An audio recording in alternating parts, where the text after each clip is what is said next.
છો YNN news. હવે જોઈએ અગત્યના સમાચાર. વડોદરામાં ગોરવા રોડ પર આવેલા ખાનગી મોલમાં આગની ઘટનાને પગલે અફરાતફરી. આગને પગલે એકનું મોત, 4 ગંભીર, 1000 લોકોને સલામત બહાર કાઢ્યા. દર્શક મિત્રો, આ એક મોક ડ્રીલ હતી. શહેર પોલીસ, એસડીઆરએફ, પાલિકા, લાઇટ વિભાગ, એમજીવીસીએલ અને ફાયર ટીમોની જોડાઈ હતી. કેન્દ્ર સરકાર દ્વારા હાલની સ્થિતિને ધ્યાનમાં લઈ આજે દેશભરમાં આપ્યા છે મોક ડ્રીલના આદેશ, જેના ભાગરૂપે આજે મોક ડ્રીલ અને સાયરન વગાડવામાં આવ્યા હતા. આગની તૈયારીના ભાગરૂપે ડ્રીલ જરૂરી હતી.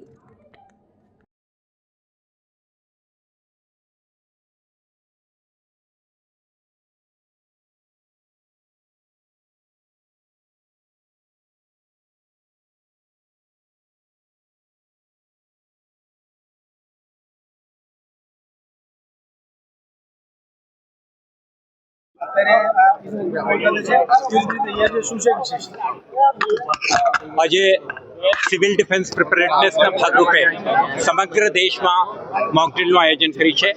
આના ભાગરૂપે જ આજે વડોદરા સિટીમાં પણ 2 જગ્યાએ, એક ઇનોર્બિટ મોલ અને એક બીજા ઓએનજીસી કોમ્પ્લેક્સ મકરપુરા ખાતે આ પ્રકારનું મોક ડ્રીલનું આયોજન કર્યું છે. તમે જોયું કે 4 વાગ્યાના આજુબાજુમાં એક ઇન્સિડન્ટ રિપોર્ટિંગ થયું છે આ જગ્યાથી, અને તે પછી ડિઝાસ્ટર મેનેજમેન્ટ સાથે જોડાયેલા અને આ ડ્રીલમાં જે કંઈ સ્ટેક હોલ્ડર વિભાગો છે, police, fire services, civil defence organisation, voluntary organisations like NCC, NSS અને એના અન્ય વોલન્ટરી ટીમો, હોમગાર્ડ, વિલેજ ડિફેન્સ ફોર્સ વગેરે પણ આમાં પાર્ટિસિપેટ કરી રહ્યા છે. તે ઉપરાંત ડિસ્ટ્રિક્ટ મેજિસ્ટ્રેસી અંતર્ગતના કેટલાક વિભાગો, જેમના એસેન્શિયલ સર્વિસીસ, હેલ્થ સર્વિસીસ અને અન્ય વિભાગો પણ આ આખા ડ્રીલમાં પાર્ટિસિપેટ કરી છે. તમે જોયું, ડિસ્ટ્રિક્ટ મેજિસ્ટ્રેટ પોતે હાજર છે, વડોદરા મ્યુનિસિપલ કમિશનર હાજર છે અને જનપ્રતિનિધિઓ પણ મોટી સંખ્યામાં માનનીય MP Shri, mayor Shri, MLA શ્રીઓ અને અન્ય પદાધિકારીઓ પણ આ આખા ડ્રીલમાં આપણે પાર્ટિસિપેટ કરી રહ્યા છે. આજે આપણે જ્યારે ઇન્સિડન્ટ રિપોર્ટ થયું ત્યારે એક કમર્શિયલ કોમ્પ્લેક્સમાં major fire due to some war like સિચ્યુએશનમાં રિપોર્ટ થયો હતો.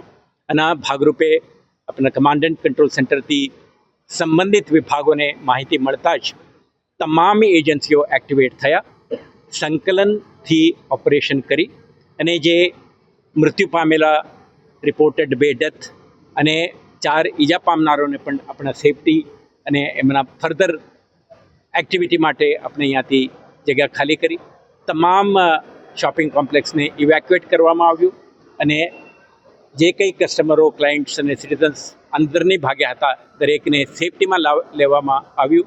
અને તે પછી ફાયર સેફટીના ટીમો, પોલીસ અધિકારીઓ, સિવિલ ડિફેન્સ વોલન્ટિયર્સ અને સંલગ્ન વિભાગના અધિકારીઓ, શોપિંગ મોલના પદાધિકારી અને શોપ્સના તમામ ઓનર્સ અને એમના ટીમ, પ્રાઇવેટ સેક્યુરિટી એજન્સી તમામના મદદથી એમને સેફટીમાં લાવવામાં આવ્યું. અને અત્યારે જે ડ્રીલનું ઓલમોસ્ટ એન્ડમાં આવી ગયું છે. આપણે જે આયોજકો અને ડ્રીલ સાથે જોડાયેલા ઉચ્ચ અધિકારીઓ સાથે વાત કરતા, drill as per expectation, standard operating procedure અને આપણે જે રીતે આપણે આયોજન કરી હતી તે મુજબ સંપન્ન થયું છે. પરંતુ આ ડ્રીલના હેતુ 2 છે.